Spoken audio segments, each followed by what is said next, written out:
we are now on our day 2 here in Hong Kong, and then paggawas na mo kay nag-ulan. So muna siya, nangita may kapasilungan. Goal today is mangita sa miasa mi kaon. Kay wa jud mi kaon yesterday. So muna siya, nangita mi barato. Pero na 7-Eleven, I don't know unsay mga baligya diha. Pero we'll see. Welcome back to Kevin R Stories. Our day 2 itinerary includes exploring Tsim Sha Tsui area, ug apil na diha ang pagsuroy-suroy sa Harbor View ug ang Avenue of Stars.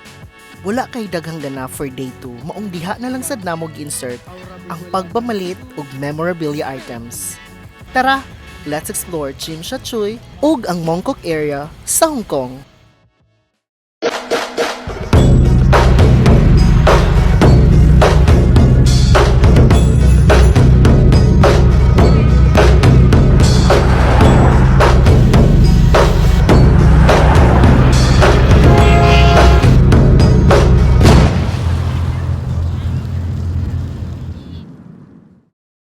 Ulan sa among day 2, ang among itinerary is adto na lang sa mga museum para indoor ang atake sa among day 2.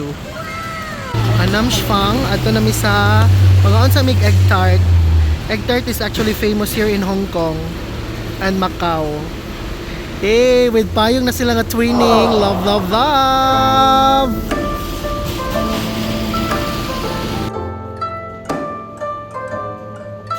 11 AM pa man lang egg tart, so mga transfer sa amin kaya it's still 10. Our next stop here is the Bohemian Garden. Let's see, nice ba lang Bohemian Garden. Picture na lang mga yads, kay ulan makas gawas.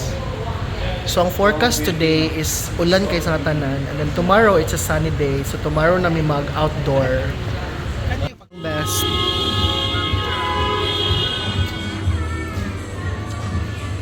Pak! Pinami sa Avenue of Stars pero mamalik kami dari kay ulan kay sa tanan. Oh, di ba lakas makapayong-payong.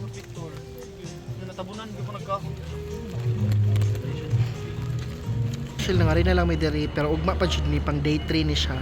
Pero mamalik ni tomorrow. Naagian naman, so laban-laban. Mag picture taking ra ni diri.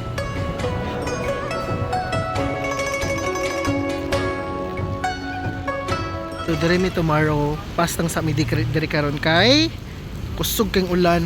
I mean dili kusog pero ulan kay siya sa ngatanan. Among next stop is mga tumi sa Jollibee.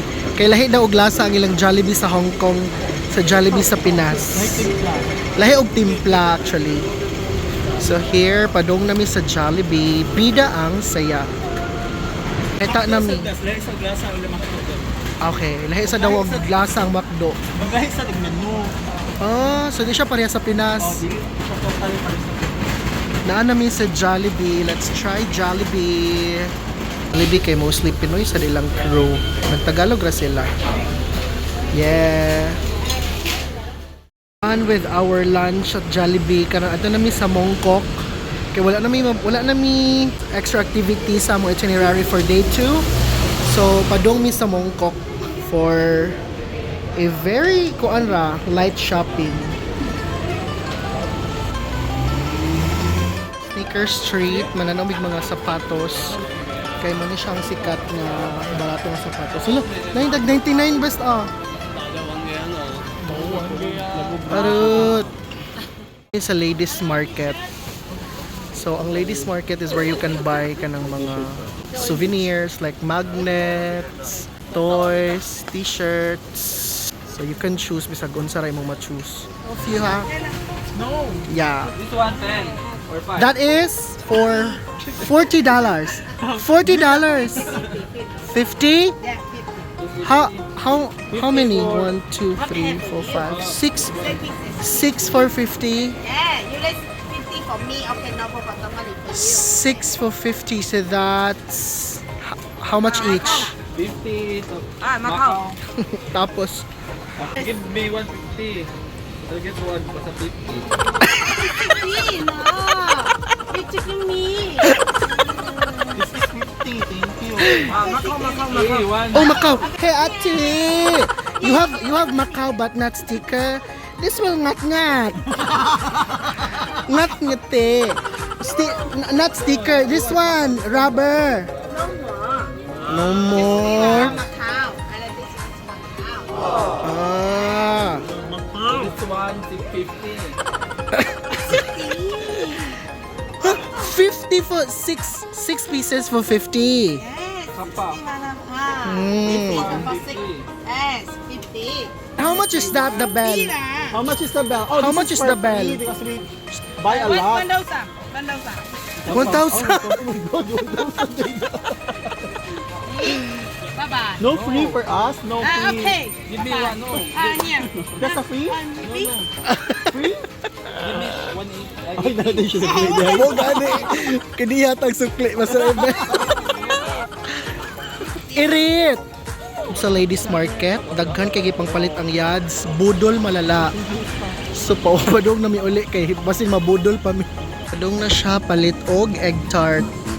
This is to end our day before may manihapon. Ay napa di ay manihapon pa and then afmar light, then got. We're ending the day with a dinner. Kanang para authentic Chinese na noodles sa mga makaon. Of course. So no way to Korean and Japanese sa may karon kay nabay mi sa Hong Kong. Oh. Sa chicken.